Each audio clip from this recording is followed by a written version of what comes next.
We are not saying there is this mischievous fixation on Ashwaju's health and age. We are not urging Nigerians to turn down critical assessments of their leaders, but redirect them to look at the larger picture.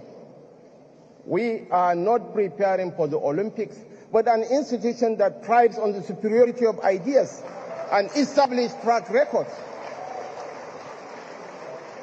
Today, our leader,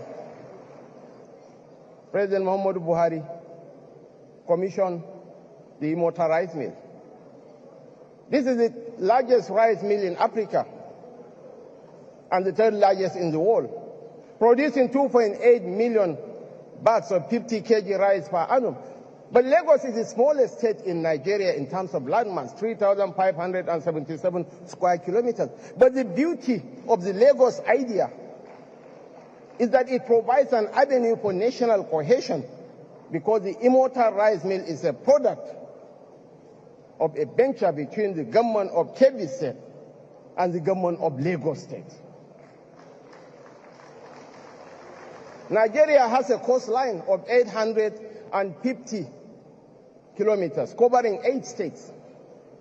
The single largest investment in this country is the $25 billion Dangote refinery, the single largest single-train refinery in the world, covering 1,000 hectares of prime land, bigger than Victoria Island, producing 3 million metric tons of fertilizer per annum, 1 million metric tons of polypropylene, and processing, refining 650,000 barrels of oil per day. It's because of the enabling environment, the welcoming environment that Ashwaju provided here in Lagos that made it possible for Ashwaju, that made it possible for Haji Aliko Dangote to site his refinery in Lagos. He could have sited it in Ondo, in Ogun, in Rivers.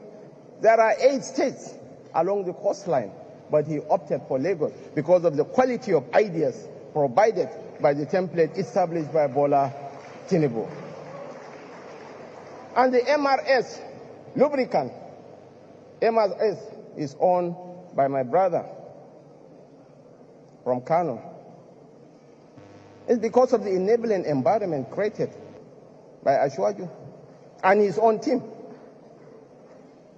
that we are here to celebrate. I want to commend the governor of Lagos State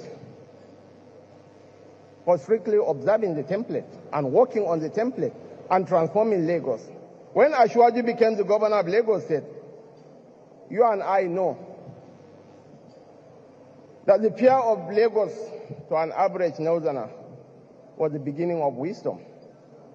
Many were skipping coming to the law school fundamentally because of the fear of Lagos. Lagos was a super slum. I believe the Attorney General of the Federation can give better testimony to this my statement. Lagos was a slum, a super slum. But because of the quality of this man's ideas, Lagos is now the third largest economy in Africa. From 600 million, Lagos government is now generating 61 billion naira every month as the internally generated revenue, and Lagos is projected to be the third largest economy by the end of the decade. So, Your Excellencies, ladies and gentlemen, I want to celebrate Lagos. I want us to celebrate Lagos. I want to urge Nigerians, irrespective of differences in political affiliations, religious persuasions, tribal or sectional backgrounds, to look at the larger picture.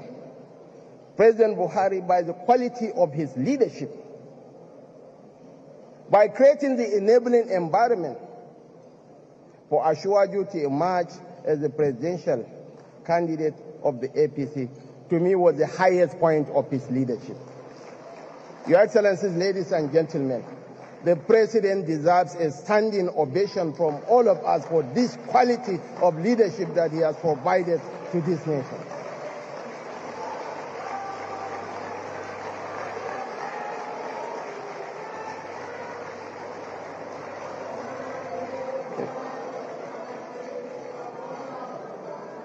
So, Your Excellencies, ladies and gentlemen, let me conclude my remarks. I have taken up a lot of your time.